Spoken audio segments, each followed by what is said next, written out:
क्या देश में चुनाव निष्पक्ष हो रहे हैं? क्या चुनाव आयोग अब स्वतंत्र नहीं रह गया? क्या महाराष्ट्र के बाद अब बिहार भी राजनीतिक हस्तक्षेप का अगला लक्ष्य बन गया है? लोकसभा में विपक्ष के नेता राहुल गांधी ने ओडिशा में संविधान बचाओ समावेश कार्यक्रम के दौरान भारतीय जनता पार्टी पर तीखा हमला किया। उन्होंने आरोप लगाया कि जैसे महाराष्ट्र में चुनावी प्रक्रिया को प्रभावित किया गया, वैसे ही अब बिहार में भी वही दोहराया जा रहा है। कांग्रेस सांसद राहुल गांधी ने कहा कि चुनाव आयोग अब अपना कर्तव्य नहीं निभा रहा है, बल्कि बीजेपी के लिए काम कर रहा है। कांग्रेस नेता राहुल गांधी ने कहा, बीजेपी लगातार संविधान पर हमला कर रही है। जिस तरह से महाराष्ट्र में चुनाव चोरी की गई, उसी तरह बिहार में भी चुनाव चोरी करने की कोशिश की जा रही है। चुनाव चोरी करने के लिए चुनाव आयोग ने एक नई साजिश शुरू की है। महाराष्ट्र में लोकसभा और विधानसभा चुनावों के बीच 1 करोड़ नए मतदाता सामने आए, लेकिन कोई नहीं जानता कि ये मतदाता कौन थे और कहां से आए थे। हमने चुनाव आयोग से बार बार कहा है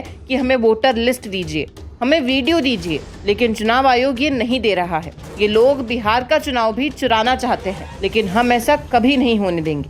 कांग्रेस सांसद राहुल गांधी ने चुनाव आयोग पर ऐसे समय में निशाना साधा है जब गुरुवार को सुप्रीम कोर्ट ने बिहार में चल रहे वोटर लिस्ट जांच सुधार को रोकने से मना कर दिया है। विपक्ष ने दावा किया है कि इस प्रक्रिया से लाखों नागरिक मतदाता सूची से वंचित हो जाएंगे। हालांकि कोर्ट ने चुनाव आयोग को 11 दस्तावेजों में आधार कार्ड, वोटर आईडी और राशन कार्ड को शामिल करने का सुझाव दिया।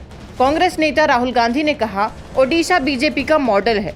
ये लोग 5 से 6 बड़ी कंपनियों को आपका पूरा का पूरा धन दे रहे हैं। मैं अभी किसानों और महिलाओं के डेलीगेशन से मिला, उनकी आवाज सुनी, उनका दुख दर्द सुना। जल, जंगल और जमीन आदिवासियों के हैं और आदिवासियों के ही रहेंगे। यहाँ पर आदिवासियों को बिना पूछे जमीन से हटा दिया जाता है। PESA कानून लागू नहीं किया जाता है। आदिवासियों को पट्टा नहीं दिया जाता है। यह जमीन उनकी है, जल उनका है, जंगल उनका है।